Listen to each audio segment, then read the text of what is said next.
Hello, നമസ്കാരം. പടം കണ്ടു. പടം കണ്ടതാ ഇപ്പോ വീട്ടിൽ കയറി വന്നേ ഉള്ളൂ. ചൂടോട് കൂടിയിട്ടിരിക്കണ ഇരിപ്പാണ്. നല്ല ചൂടുണ്ട്.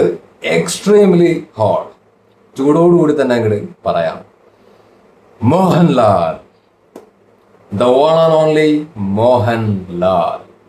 ഞാൻ ഈ രീതിയിൽ പറയുമ്പോ എന്റെ മനസ്സിൽ ലാലേട്ടൻ ഇതാ ഇങ്ങനെ നിൽക്കുന്നുണ്ട്. സീരിയസ്ലി മാൻ, ഞാൻ ഒരു തരത്തിലും എക്സാജറേറ്റ് ചെയ്ത് പറയുന്നതല്ല. എനിക്ക് ഇപ്പൊ തോന്നുന്ന ഫീലിങ്സ് അത് ഞാൻ അങ്ങനെ എക്സ്പ്രസ് ചെയ്യാണ്. ഇന്ന് ലാലേട്ടന്റെ ബർത്ത്ഡേ ആണ്. ഹാപ്പി ബർത്ത്ഡേ ലാലേട്ട. ബർത്ത്ഡേ ദിവസം തന്നെ പടം ഇറക്കി ദൃശ്യം 3. ഈ സിനിമയെ കുറിച്ച് സംസാരിക്കല് ഭയങ്കര ബുദ്ധിമുട്ടാണ്. കുറച്ച് അധികം ബുദ്ധിമുട്ടാണ്. കാരണം സംസാരിച്ച് വരുന്നതിന്റെ കൂട്ടത്തിൽ കാര്യമായിട്ടുള്ള എന്തെങ്കിലുമൊക്കെ വായന്ന് ചാടിക്കഴിഞ്ഞ് കഴിഞ്ഞാൽ അത് വല്ലാത്തൊരു ക്ഷീണമാണ്. പക്ഷെ ഒരു കാര്യം ഞാൻ വളരെ സിമ്പിളായിട്ട് പറയാം. ദൃശ്യം ഇനിയിപ്പോ 4 വന്നാലും 5 വന്നാലും 6 വന്നാലും ആസ് എ പ്രേക്ഷകൻ ഞാൻ വളരെ വളരെ എക്സൈറ്റഡ് ആയിട്ട് വളരെ വളരെ പ്രതീക്ഷയോട് കൂടിയിട്ട് വളരെ ക്യൂരിയോസിറ്റിയോടുകൂടി തന്നെ ആയിരിക്കും സമീപിക്കുന്നത്. കാരണം ദൃശ്യം ബ്രാൻഡ് എന്ന് പറയുന്നത് അത് വേറൊരു ലീഗായിട്ടാണ് പേഴ്സണലി ഞാൻ കൺസിഡർ ചെയ്യുന്നത്. ഗംഭീരം ഗംഭീരം ഗംഭീരം ഗംഭീരം. എനിക്ക് ഭയങ്കരമായിട്ട് പടം വർക്കായി. എന്തൊരു സ്ക്രിപ്റ്റാണെന്നേ. എന്തൊരു സ്ക്രിപ്റ്റാണ്. സംഗതി ശരിയാണ്. ജിത്തു ജോസഫിനെ ആൾക്കാർ പല കാര്യങ്ങൾ പറഞ്ഞിട്ട് വിമർശിക്കാറൊക്കെ ഉണ്ട്. ഞാൻ ഇതുവരെ വിമർശിച്ചിട്ടില്ല. എന്തോ ആയിക്കോട്ടെ. പക്ഷെ ഇങ്ങനെയുള്ള സ്ക്രിപ്റ്റിംഗ് എന്ന് പറഞ്ഞാലുണ്ടല്ലോ, അയാൾ എടുക്കുന്ന എഫേർട്ട് നിസ്സാരമല്ല. വേറെ ലെവലിലേക്ക് മൂപ്പര് കൊണ്ടുപോകുന്നുണ്ട്. ഇത് എനിക്ക് ഫീൽ ചെയ്ത കാര്യം കേട്ടോ. ദൃശ്യം 3യുടെ കേസിൽ എനിക്ക് ഫീൽ ചെയ്ത കാര്യമാണ് ഞാൻ പറയുന്നത്. എന്റെ വ്യക്തിപരമായിട്ടുള്ള അഭിപ്രായമാണ് ഞാൻ പറയുന്നത്. ഞാൻ ഭയങ്കര എൻഗേജ്ഡ് ആയിട്ട് വളരെ, അതായത് ത്രില്ല് എന്ന് പറയുമ്പോൾ ഇത് ഭയങ്കരമായിട്ട് ത്രില്ലടിപ്പിച്ചു എന്നുള്ള തരത്തിൽ മാത്രമല്ല ഞാൻ പറയുന്നത്. ഈ ദൃശ്യം എന്ന് പറയുന്ന പടം അത് നമുക്കറിയാം 1ഉം 2ഉം ഒക്കെ ത്രില്ലർ കൈൻഡ് ഓഫ് പരിപാടികളൊക്കെ ആക്ച്വലി ഉണ്ടായിരുന്നു. അപ്പൊ നമുക്ക് ഓൾറെഡി സൈക്കോളജിക്കലി നമ്മുടെ മൈൻഡിന്റെ അകത്ത് ദൃശ്യം എന്ന് പറയുന്നത് വേറൊരു മൂഡാണ്. അപ്പൊ 3ലേക്ക് വരുന്ന സമയത്താണെങ്കിലും ഇത് കംപ്ലീറ്റ്ലി ഒരു ത്രില്ലർ മൂഡ്. അങ്ങനെ നമ്മളെങ്ങനെ പെട്ടെന്ന് ഇങ്ങനെ എഡ്ജ് ഓഫ് സീറ്റ് അങ്ങനെ സെറ്റപ്പ് അല്ല. പക്ഷെ എന്നാലും ഒരു ത്രില്ല് കിട്ടുന്നുണ്ടായിരുന്നു. തുടക്കം തൊട്ട് അവസാനം വരെ ഇരിക്കുന്ന സമയത്ത് ആ ഒരു മൂഡ് ആക്ച്വലി കിട്ടുന്നുണ്ടായിരുന്നു എന്നുള്ളതാണ് പേഴ്സണലി എനിക്ക് തോന്നിയത്. എനിക്ക് കിട്ടിയ ഫീലിംഗ് ആണ് ഞാൻ പറയുന്നത്. കിട്ടില്ലേ? പിന്നെ ഞാനൊരു കാര്യം പറയാം. ജിത്തു ജോസഫ് പറഞ്ഞ പോലെ തന്നെയാണ്, ഞാൻ പ്രതീക്ഷിച്ച രീതിയിൽ തന്നെയാണ് ആക്ച്വലി വന്നിരിക്കുന്നത്. ഇതിൻ്റെ അകത്ത് മറ്റേ ജോർജ് കുട്ടിക്ക് അറിയില്ല ആരൊക്കെയാണ് പുറകിലുള്ളത് എന്നുള്ളത്. മുമ്പ് ഉള്ള ഇതിലൊക്കെ എന്ന് പറഞ്ഞു കഴിഞ്ഞാൽ ആരാ എന്നൊക്കെ ഉള്ളത് അറിയാമായിരുന്നു. പക്ഷെ ഇതിൻ്റെ അകത്ത് മൂപ്പർക്ക് അറിയില്ല. പലരും പുള്ളിയുടെ പുറകിൽ ഉണ്ട്. അപ്പോ ഇതിൻ്റെ അകത്ത് ആ ഒരു രീതിയിലാണ് കഥ പോകുന്നത്. കൂടുതലൊന്നും പറയുന്നില്ല. വൃത്തികേടൊന്നും പറഞ്ഞു കഴിഞ്ഞാൽ നിങ്ങൾ എന്തായാലും പോയിട്ട് കാണാൻ. അത് നല്ല രസത്തില് വളരെ കൺവിൻസിംഗ് ആയിട്ടുള്ള രീതിയിൽ തന്നെ ജിത്തു ജോസഫ് എഴുതി എടുത്ത് വെച്ചിട്ടുണ്ട്. എനിക്ക് ഭയങ്കരമായിട്ട് ഇഷ്ടപ്പെട്ടു. ഞാൻ ടോട്ടലി സാറ്റിസ്ഫൈഡ് ആണ്. ഞാൻ ഭയങ്കര സാറ്റിസ്ഫൈഡ് ആണ്. മോനെ, ചില സിനിമകളൊക്കെ ഉണ്ട്, അത് ഏത് ഭാഷയിൽ വരുന്ന സിനിമകളായിക്കോട്ടെ സീരീസുകളായിക്കോട്ടെ, നമുക്ക് ഒരു മൂഡ് കിട്ടിക്കഴിഞ്ഞാലുണ്ടല്ലോ അത് നമുക്ക് എൻജോയ് ചെയ്യാൻ വേണ്ടി പറ്റുന്ന ഒരു രീതിയുണ്ട്. അതിൻ്റെ ഒരു ബ്യൂട്ടി ഉണ്ട്. അത് പറഞ്ഞറിയിക്കാൻ വേണ്ടി പറ്റില്ല. അത് തിയേറ്ററിൻ്റെ അകത്ത് ഇരുന്ന് സുഖമായിട്ട് ഇത് അങ്ങനെ സ്ക്രീനിൽ നോക്കി ഇരുന്ന് കഴിഞ്ഞാലേ അത് മനസ്സിലാക്കാൻ വേണ്ടിയിട്ട് പറ്റുള്ളൂ. സീരിയസ്ലി മാൻ, ദിസ് ഈസ് ദൃശ്യം 3 ഫോർ മീ. കൂടുതലൊക്കെ പറയണം എന്നുണ്ട്. പക്ഷെ ഇതിൻ്റെ അകത്ത് എന്ത് പറഞ്ഞാലും സ്പോയിലറായി പോകും. അതാണ് ഏറ്റവും വലിയൊരു കുഴപ്പം. ഇനി ഞാനൊരു കാര്യം പറയാം. നിങ്ങൾ ഈ പടം കാണാൻ വേണ്ടി പോകുമ്പോഴേ നിങ്ങളിത് മുഴുനീള എഡ്ജ് ഓഫ് ദ സീറ്റ് അല്ലെങ്കിൽ ഇതല്ല കേട്ടോ പ്രതീക്ഷിക്കേണ്ടത്.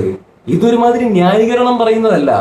ഓൾറെഡി 1 കണ്ടു 2 കണ്ടു. ആ 2ന്റെയും പാറ്റേൺ എന്താന്നുള്ളത് നമുക്ക് ആക്ച്വലി അറിയാം. അത് പക്ക ഒരു കൈൻഡ് ഓഫ് അന്വേഷണം സെറ്റപ്പ്, അല്ലെങ്കിൽ ഇവിടെ ജോർജ് കുട്ടിയുടെ ബുദ്ധി കാണിക്കുക എന്ന് പറയുന്ന സെറ്റപ്പ് ഒക്കെയാണ് 1ഉം 2ന്റെ അകത്ത് ആക്ച്വലി ഉള്ളത്. ഇതിൻ്റെ അകത്ത് കുറെ കൂടി ഡെവലപ്പ് ചെയ്തിട്ടുണ്ട്. സ്റ്റോറി ഡെവലപ്പ് ചെയ്യുക, ക്യാരക്ടേഴ്സ് ഡെവലപ്പ് ചെയ്യുക, കുറെ കാര്യങ്ങൾ ഇതിൻ്റെ അകത്തേക്ക് വന്നിട്ടുണ്ട്. അപ്പൊ ഇതിൻ്റെ അകത്ത് എന്ന് പറഞ്ഞു കഴിഞ്ഞാല് വേറൊരു സംഗതികളാണ്. അതാ ഞാൻ പറഞ്ഞത്. അത് നിങ്ങൾ പോയിട്ട് കാണ്. ഞാനത് പറഞ്ഞു കഴിഞ്ഞാൽ, ഞാനെന്നല്ലാതെ ആര് പറഞ്ഞു കഴിഞ്ഞാലും അത് സ്പോയിലറാണ്. സോ ഞാൻ അതിലേക്ക് കടക്കുന്നില്ല. പിന്നെ ലാലേട്ടന്റെ കാര്യം പറയണമെന്നുണ്ടെങ്കിൽ, മോനെ നീ എന്തൊരു ആക്ടറാണ്. ഇത് ഞാൻ പറഞ്ഞു കഴിഞ്ഞാൽ വെറുതെ ക്രിഞ്ച് അല്ലെങ്കിൽ ക്ലീശ ആയി പോകും. ബട്ട് സ്റ്റിൽ പറയാതെ വരില്ല. ലാലേട്ടൻ ഈസ് ലാലേട്ടൻ മാൻ. അങ്ങേരുടെ മൈന്യൂട്ടായിട്ടുള്ള നോട്ടം, എപ്രാളം, ഇരുത്തം, ഈ വക സംഗതികളൊക്കെ പറയുമ്പോൾ കുറെ ആൾക്കാർക്കൊന്നും ഇഷ്ടപ്പെടത്തില്ല. അതായത് ഹേറ്റേഴ്സിന് ഇഷ്ടപ്പെടത്തില്ല. ഞാൻ പറയുന്നത് മമ്മൂട്ടി ഫാൻസ് എന്നല്ല, ഇവരോട് മമ്മൂട്ടി ഫാൻസിന് ലാലേട്ടനെ ഇഷ്ടമാണ്, ലാലേട്ടനെ നല്ല രീതിയിൽ പൊഴുത്തി ഒക്കെ സംസാരിക്കുന്ന ആൾക്കാരുണ്ട്. ഞാൻ പറയുന്നത് ഈ മമ്മൂട്ടി ഫാൻസ് അങ്ങനെയല്ല ഞാൻ പറയുന്നത്. ഹേറ്റേഴ്സിന് ചിലപ്പോൾ ഇതൊക്കെ പറയുമ്പോൾ എന്നൊക്കെ തോന്നും. പക്ഷെ മാൻ ലാലേട്ടൻ, അങ്ങേരുടെ കണ്ണിൽ വരുന്ന ഓരോ സാധനങ്ങൾ, മുഖത്ത് വരുന്ന ഓരോ സാധനങ്ങളൊക്കെ എന്ത് ബ്യൂട്ടിഫുൾ ആണോ, എന്ത് രസമായിട്ടാണ് ഈ ചങ്ങാതി ചെയ്തു വെക്കണത്. പുള്ളി വന്നിട്ട് നിൽക്കണ ഒരു നിക്കല് ലാസ്റ്റ് ഒക്കെ ഉണ്ട്. ലാസ്റ്റ് സീനിൽ പുള്ളി വന്നിട്ട് ഒരു നിക്കലൊക്കെ നിൽക്കുന്നുണ്ട്, ഒരു ഡയലോഗ് അടിക്കുന്നുണ്ട്. അത് ആരോട്, എന്ത്, എങ്ങനെ, എന്ത് ഒന്നും ഞാൻ പറയുന്നില്ല, നിങ്ങൾ പോയി കാണാൻ. അതൊക്കെ എന്തൊരു ഓറയാണ് ഈ പുള്ളിക്ക്. എന്തൊരു ഓറയാ.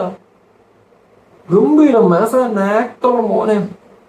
പുള്ളിയെ ഇങ്ങനെ ആ ഒരു ആസ് ആൻ ആക്ടർ നല്ല രീതിയിൽ കാണുന്ന സമയത്ത് കിട്ടുന്ന കിക്ക് എന്ന് പറയുന്നത് വേറെ ലെവലാണ്. ഞാൻ വീണ്ടും പറയുന്നു, ഞാനിതിന് ദൃശ്യം 3 ആയിട്ടാണ് കൺസിഡർ ചെയ്യുന്നത്. 1, 2 എന്നുള്ള രീതിയിലുള്ള അതേ പാറ്റേണിലുള്ള പരിപാടി ആയിട്ടല്ല അതിനെ കുറിച്ച് ഞാൻ സംസാരിക്കുന്നത്. ഇത് വേറെ പരിപാടിയാണ്, ഇത് വേറെ റൂട്ടാ. ഇനി അഥവാ ഇതിനപ്പുറത്തേക്ക് എന്താണ് പറയുക, ഇതിന്റെ പാർട്ടുകൾ വരുന്നുണ്ടെന്നുണ്ടെന്നുണ്ടെങ്കിൽ അത് എന്താണ് പറയുക, നമുക്ക് നോക്കാം എങ്ങനെയായിരിക്കും എന്നുള്ളത്. പക്ഷെ ഇത് എന്ന് പറഞ്ഞു കഴിഞ്ഞാല് ഈ ഫാമിലി, ഇപ്പൊ ജിത്തു ജോസഫ് ചുമ്മാ ഹൈപ്പ് കുറയ്ക്കാൻ വേണ്ടി നോ അങ്ങനെയല്ല. ഈ ഫാമിലി ഇമോഷൻസ് തന്നെയാണ് ഇതിന്റെ അകത്തേക്ക് വരുന്നത്. ഫാമിലി ഇമോഷൻസ് അതിന് പ്രാധാന്യമുണ്ട്. കാരണം ഒരു ചെറുക്കൻ കാണിച്ച തന്തയില്ലാത്തരം കാരണം ആ ചെറുക്കനെ തട്ടിക്കഴിഞ്ഞതിന് ശേഷം at the end of the day അതും ഒരു ക്രൈമാണ്. അപ്പോ അത് എപ്പോ വേണമെങ്കിലും പിടിക്കപ്പെടാം, എപ്പോ വേണമെങ്കിലും അന്വേഷണം വരാം എന്നാലോചിച്ചുള്ളൊരു ടെൻഷൻ അതനുഭവിക്കുന്ന ജോർജ് കുട്ടി ആയിക്കോട്ടെ, എന്താ പറയുക, അവരുടെ ഭാര്യ അതായത് റാണി ആയിക്കോട്ടെ, മക്കളായിക്കോട്ടെ, അത് നിസാരമല്ല. എക്സ്പീരിയൻസ് ചെയ്യുന്ന മാനസിക സമ്മർദ്ദം എന്ന് പറയുന്നത് വേറെ സംഭവമാണ്. അപ്പൊ അത് ഇതിന്റെ അകത്ത് നല്ല രീതിയിൽ കാണാൻ വേണ്ടിയിട്ട് സാധിക്കുന്നുണ്ട് പല സാഹചര്യത്തിലും. നമ്മുടെ മുമ്പത്തേലും കണ്ടതാണ്. ഇതിന്റെ അകത്തും കൂടുതൽ ഒരു ഇമോഷൻ ലാലേട്ടന്റെ, അതായത് ജോർജ് കുട്ടിയുടെ ഇമോഷൻസ് ആണ് ഇതിന്റെ അകത്ത് കുറെ നമുക്ക് കാണാൻ വേണ്ടിയിട്ട് പറ്റുന്നത്. അപ്പൊ എനിക്ക് ഇത് നീ മുക്കി പറയുന്നതുകൊണ്ടാട്ടോ ചിലതിനൊരു കംപ്ലീഷൻ വരാത്തത്. എന്താണ് ഡീറ്റെയിൽ ആയിട്ട് പറയാൻ വന്നു കഴിഞ്ഞാൽ പണിയാണ്, അതുകൊണ്ടാണ് ഞാൻ പറയാത്തത്. കാരണം സ്പോയിലർ തരാൻ താല്പര്യമില്ല ഒരു തരത്തിലും. പിന്നെ ഇതിനകത്ത് ഇന്റർവെല്ല് കിട്ടില്ല സീന അത് മോനെ. അതൊക്കെ ഫസ്റ്റ് ആ സമയത്ത് പോയി കണ്ട ആൾക്കാർ രക്ഷപ്പെട്ട്, അല്ലാത്ത ആൾക്കാർക്കൊക്കെ എങ്ങനെ പോയാലും അറിയും ആരാണ് ആ സമയത്ത് വന്നത്, എന്താണ് ഏതാണ് എന്നൊക്കെ പറഞ്ഞിട്ട് കാര്യമില്ല. We cannot stop that. But കിട്ടിയ ആ ഒരു എക്സ്പീരിയൻസ് എന്ന് പറയുന്നത് വേറെ ലെവലായിരുന്നു. അതായത് എന്താണ് ആ ഇന്റർവെല്ലിന്റെ സമയത്ത് അതങ്ങനെ. പിന്നെ എസ്തറൊക്കെ ഇതിന്റെ അകത്ത് കിടിലിനായിട്ട് ചെയ്തിട്ടുണ്ട് കേട്ടോ. അതായത് എന്താണ്, I feel like they are family. George കുട്ടി ഫാമിലി നമ്മുടെ ഫാമിലി ആണെന്നുള്ള രീതിയിൽ തോന്നുകയാണ്. അതായത് നമ്മൾ അവർക്ക് വേണ്ടിയിട്ട് അങ്ങ് നിൽക്കുകയാണ്. കാരണം നമ്മൾ ഈ ഫസ്റ്റ് പാർട്ട് സെക്കൻഡ് പാർട്ട് തൊട്ട് ഇങ്ങനെ കാണുകയാണല്ലോ. ഇതൊരു കണ്ടിന്യൂഷൻ പോലെയല്ലേ വരുന്നത്, അല്ലാതെ ഒരു ദൃശ്യം എന്ന് പേരിട്ടിട്ട് വേറൊരു സീരീസ് ഇറക്കിക്കൊണ്ട് വരുന്നതല്ല. ഇത് കണ്ടിന്യൂസ് ഒരു സ്റ്റോറിയുടെ കണ്ടിന്യൂഷൻ. അത് എന്ത് ബ്യൂട്ടിഫുള്ളാ. അതിന്റെ ആ എഴുത്താണെങ്കിലും അതിൻ്റെ അകത്തുള്ള ക്യാരക്ടറൈസേഷൻ ആണെന്നുണ്ടെങ്കിലും അത് കാണുമ്പോൾ നമുക്ക് നമ്മുടെ എന്നുള്ളൊരു ഫീലിങ്സ് ആക്ച്വലി തോന്നുന്നുണ്ട്. ആ ഫാമിലി നമ്മുടെയും കൂടിയാണ് എന്നുള്ളൊരു ഫീലിങ്സ് തോന്നുന്ന രീതിയിലേ നമുക്കൊരു അടുപ്പം തോന്നുന്നതെന്ന് പറയില്ലേ. എല്ലാവരും എസ്തർ ചെറിയ കുട്ടിയായിരുന്നു മറ്റേതൊക്കെ ചെയ്യുമ്പോൾ. ഇപ്പോൾ വലുതായി. ആ വലുതായതിൻ്റെതായിട്ടുള്ള പ്രോഗ്രസീവ് ആയിട്ടുള്ള ചിന്ത, അതായത് ആ ബുദ്ധി വളർച്ച എന്ന് പറയുന്ന സംഗതികളൊക്കെ ഇതിൻ്റെ അകത്ത് അവരുടെ ബിഹേവിയറിലൊക്കെ കൃത്യമായിട്ട് കാണാൻ വേണ്ടിയിട്ട് സാധിക്കുന്നുണ്ട്. അത് ഗംഭീരമായിട്ട് വന്നിട്ടുണ്ട്. അതേപോലെ തന്നെ നാൻസി വേ ആയിക്കോട്ടെ, ഷീ ഡിഡ് റിയലി വെൽ. അവരാണെങ്കിലും നന്നായിട്ട് ചെയ്തിട്ടുണ്ട്. അവർക്കൊക്കെ ചെയ്യാനുണ്ട് ഇതിൻ്റെ അകത്ത്, മനസ്സിലായ നല്ല രീതിയിൽ ഇമോഷണലി ചെയ്യാനുള്ള ഇതൊക്കെയാണ്. പിന്നെ Meena as usual she did the best. പിന്നെ ഇതിൻ്റെ അകത്ത് എന്താണ് സിദ്ദിഖ് ആയിക്കോട്ടെ, ബാക്കി എല്ലാവരും ഞാൻ ഇതിൻ്റെ അകത്ത് ക്യാരക്ടേഴ്സിനെ കുറിച്ച് എന്തൊന്നും പറയുന്നില്ല. അതൊക്കെ സ്പോയിലറായി പോകും. അതൊക്കെ പറഞ്ഞ സ്പോയിലറാണ്. അതുകൊണ്ട് അതിലേക്കൊന്നും കിടക്കുന്നില്ല. രസമാണ്. ഒരു തരത്തിലുള്ള സ്പോയിലറും കാണാതെയാണ് നിങ്ങൾ ഇത് കാണാൻ വേണ്ടി പോകുന്നതെന്നുണ്ടെങ്കിൽ നിങ്ങൾക്ക് നല്ല എക്സ്പീരിയൻസ് ആയിരിക്കും കിട്ടുക എന്നാണ് ഞാൻ പ്രതീക്ഷിക്കുന്നത്. അപ്പോൾ ദൃശ്യം 3 for me it's A great experience. ഞാൻ ഒന്നും കൂടി കാണാൻ വേണ്ടി പോകുന്നുണ്ട് രാത്രി 8:50 ഷോവിന്.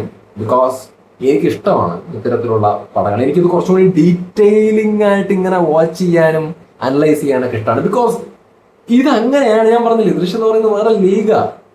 ജീത്തു ജോസഫ് മുമ്പ് വേറെ പടങ്ങൾ ചെയ്തിട്ടുണ്ടാവും. പക്ഷേ ജീത്തു ജോസഫ് ദൃശ്യം ചെയ്യാൻ വേണ്ടി വരുന്ന സമയത്ത് അതിന്റെ എഴുത്ത് പറയുന്നത് ഒന്നൊന്നര എഴുത്ത് തന്നെയാണ് എന്ന് പറയാതിരിക്കാൻ വേണ്ടിയിട്ട് പറ്റൂല. ആസ് എ പ്രേക്ഷകൻ ഞാൻ എന്റെ കാര്യം പറയുന്നത്.